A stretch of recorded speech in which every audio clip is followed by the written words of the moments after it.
Yo, what's going on, guys? It's Houston Sports Talk back into the video day. And today, the Houston Rockets play the San Antonio Spurs. Saturday, basketball for the Houston Rockets. Rockets play at 7:30 today. Game 3 of the regular season. Rockets are 1-1 on the season so far. Rockets were able to avoid going 0-2 after a really rough first half against Memphis last night. Absolutely killed it in the third quarter. Memphis Grizzlies only scored 7 points on the Rockets in the third quarter. Absolutely nuts. Rockets put up 31, outscored them by 24. Great basketball for the Rockets. And in the fourth quarter as well, Rockets end up winning the game 128-108. So they win by 20, even though they were down by 12 in the game. So you wonder on a back-to-back, how would this team be able to bounce back? And I know it wasn't a loss yesterday for this Rockets team, but after putting the effort you had last night in the second half, and then not even 24 hours later after that game ends, with about 21 hours after that game ends, you have to go and not only play again, but make a trip to San Antonio. No, it's not a far trip, but that is a tough challenge, and the Rockets most likely will be short-handed compared to what they had last night, as Tari Eason is questionable for this game against the San Antonio Spurs, and I highly doubt he plays. Tari Eason made a big impact in yesterday's win. I believe he had 13 or 14 points, hit 3 threes, almost hit a half-court shot, which, going into halftime, which they didn't, or it was either in the first quarter or the end of the second quarter, he had a big half-court shot, didn't count. But Tari Eason made a big impact in yesterday's game. We all know that. So, but you're going to lose that most likely tonight.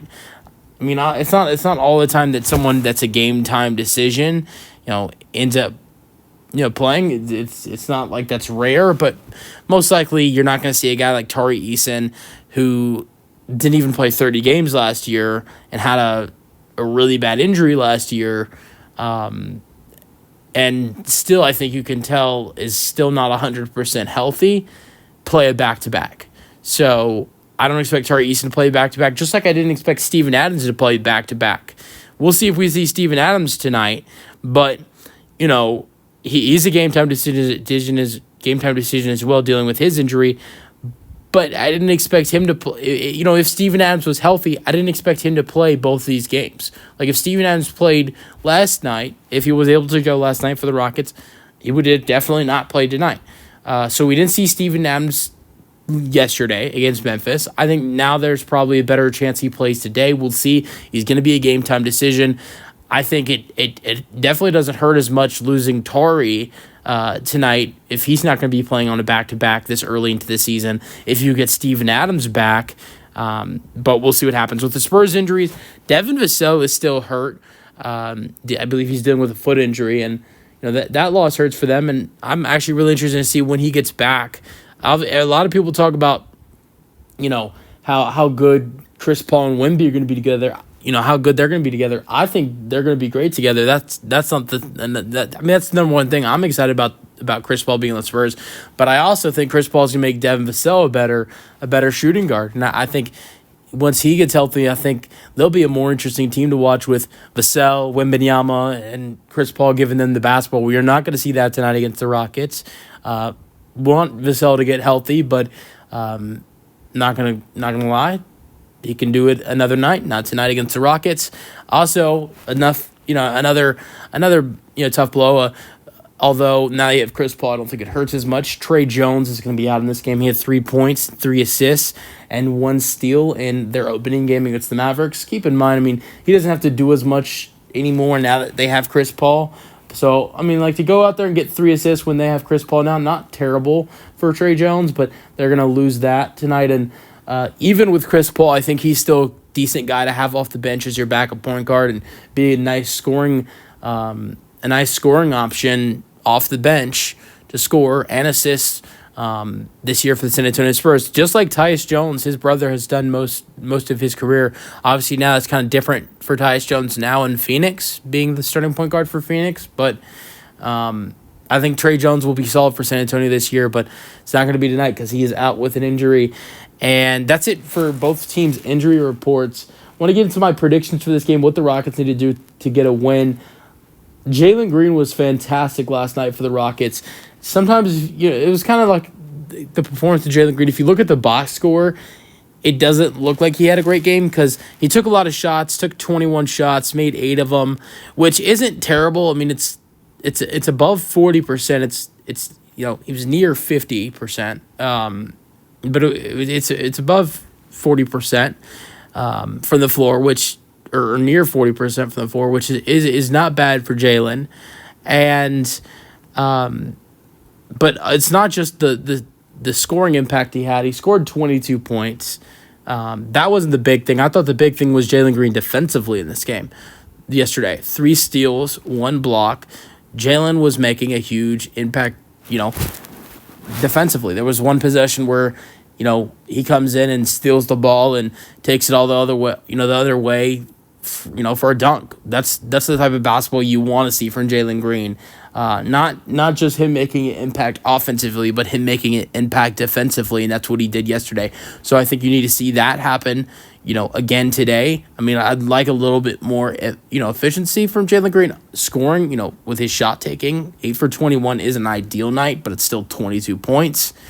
But I think the main thing for Jalen yesterday in yesterday's game that impressed me the most was his defense, and if he can keep that up, it's going to be good. It's going to be a good night for him. And then I also think Şengün needs to be better early on. Şengün was fantastic in the second half. His second half performance was a big reason why the Rockets won the ball game. Jalen Green's second quarter and Şengün's second half were the big reasons why the Rockets won the game, or mainly Şengün's third quarter. And Jalen's second quarter, the reason why the Rockets won the game. And I want to see both of those guys play better for the entire game. Like Jalen had a great second quarter, but if you look outside of the second quarter, he didn't really have a great game. If you look outside of Şengün's third quarter, he didn't really have a great game. Şengün had 16 and 15. Looked good, he had 2 assists, but I don't think it was the best game for LP you're gonna see. Same thing for Jalen. So, and that's because both of those guys struggled for most of the game, and each one of them had a big quarter of basketball. Şengün in the third and Jalen in the second, and so that's going. I'll go back to another player who needs to do better for the entire game and not just do good in the first quarter and kind of stay quiet the rest of the game. That's Fred VanVleet. Fred VanVleet last night, amazing in the first quarter, was knocking down threes, was doing a great job, getting some assists in the first quarter. Had 12 points, rebounds, and assists in the first quarter. Then finishes the game with 22. And bad shooting the rest of the way after the first quarter. So VanVleet needs to be better, not just shooting the ball, but staying more efficient the entire game, because the first quarter was a great start for VanVleet, and then he just goes quiet the rest of the game. It's kind of similar to the first game with VanVleet. First 3 quarters, he was absolutely terrible. He was shooting the ball absolutely terrible for the Rockets. What happens in the fourth quarter? He starts knocking down shots. He starts doing his part, what he's supposed to do. So we need to see VanVleet play better basketball the entire game, and I hope this is the game we see it from Fred.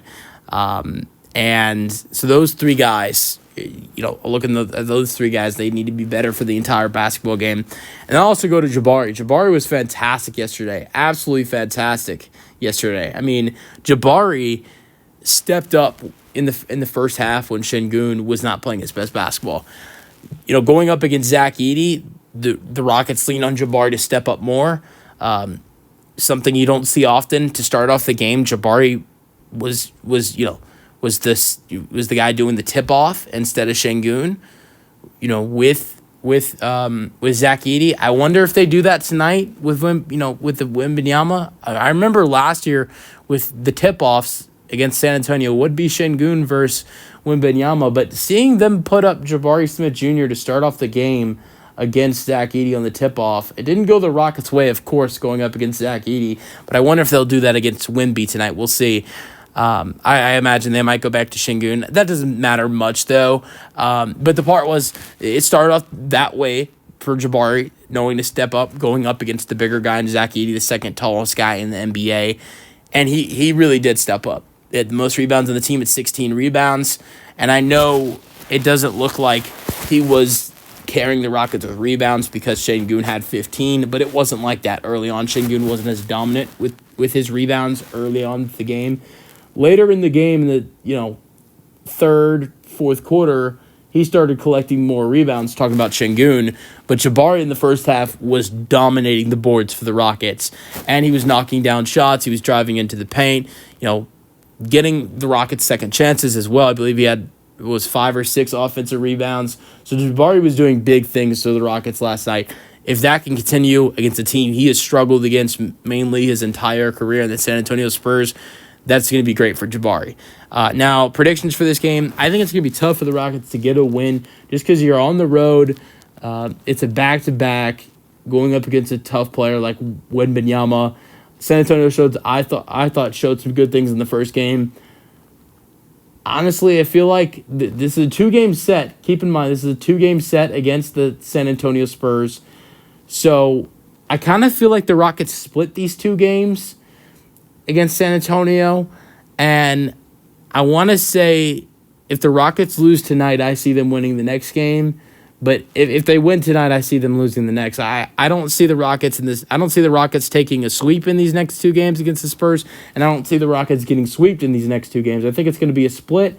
I don't know who wins the first one. Honestly, I would favor the Spurs just because the Rockets are on a tough back-to-back. Yesterday, putting so much effort into getting the win, and then you have to fly to San Antonio and play in 20 hours. Meanwhile, the Spurs are on some good rest, playing Thursday. Not only that, but their starters got to get some rest in the fourth quarter with them getting blown out by Dallas.